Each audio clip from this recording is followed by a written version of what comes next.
Dans un premier temps, je vais saluer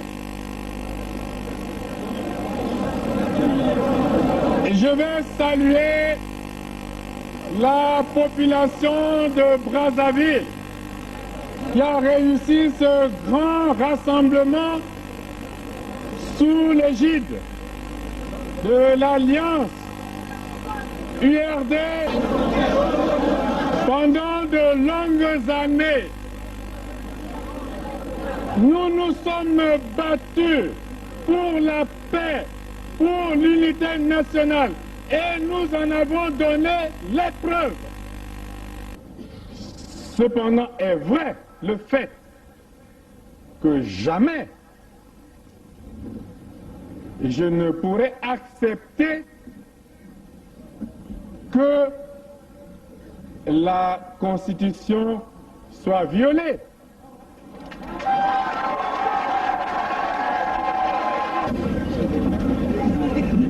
Et aujourd'hui, je dois dire solennellement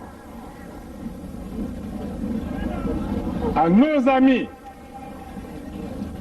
de l'URD qui sont, et nous l'avons testé, des hommes de parole et d'honneur.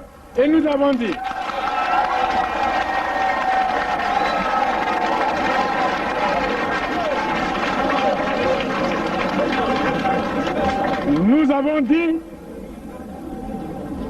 que tant que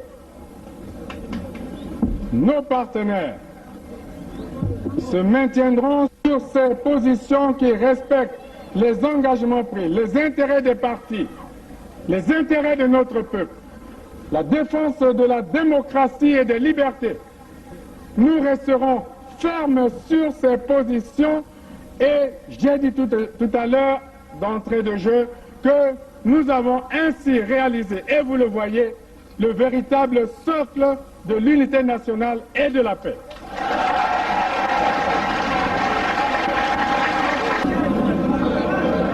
J'insiste pour dire que lorsque la Constitution est violée, les démocrates ne doivent pas l'accepter.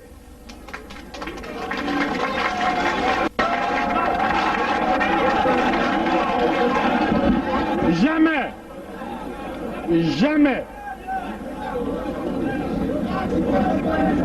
jamais nous n'accepterons qu'un gouvernement censuré organise les élections dans un pays.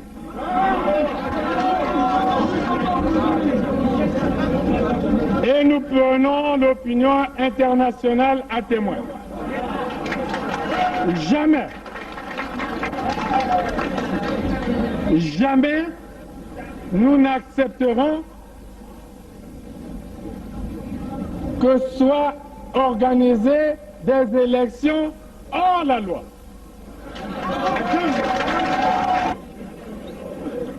Là aussi, nous prenons l'opinion internationale à témoin.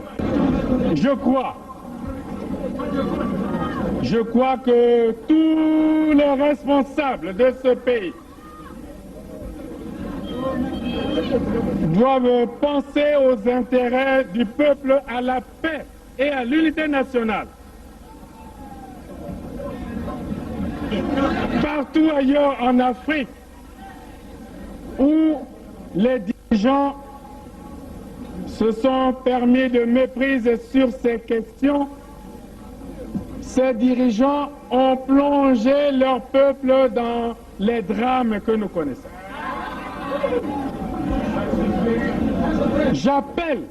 Je lance un appel à tous les dirigeants de ce pays, au président de la République, pour que la paix et l'unité nationale ne soient pas mises en danger. Je lance un appel au président de la République pour que nous sauvions la Constitution, pour que nous sauvions la démocratie et pour que nous sauvions la paix. Et pour moi, c'est un principe cardinal, le respect de la parole donnée. le président Lissouba est en fin de mandat. Les élections présidentielles qui devaient avoir lieu pour le premier tour le 27 juillet dernier n'ont pas eu lieu. Donc, nous allons vers la fin du mandat du président Lissouba sans élection. Et il est en fin de mandat. L'espèce de conseil constitutionnel qu'ils ont mis en place à la hâte pour les manipulations politiciennes que vous observez, déclarer que le président Lissouba pourrait rester au pouvoir jusqu'à la tenue d'élections présidentielles au Congo. Et puis un conseil constitutionnel qu'on a formé on sait comment s'est retrouvé un jour dans une chambre avec 18 députés et sénateurs sur les 200 que compte le Parlement pour se faire une investiture et puis ensuite pour recevoir les requêtes du pouvoir et perpétrer ce que j'appelle un coup d'État constitutionnel. L'avis du Conseil constitutionnel, c'est un coup d'État constitutionnel. Parce que vous pouvez lire toute la Constitution, les articles 69, 70 et 71 en question.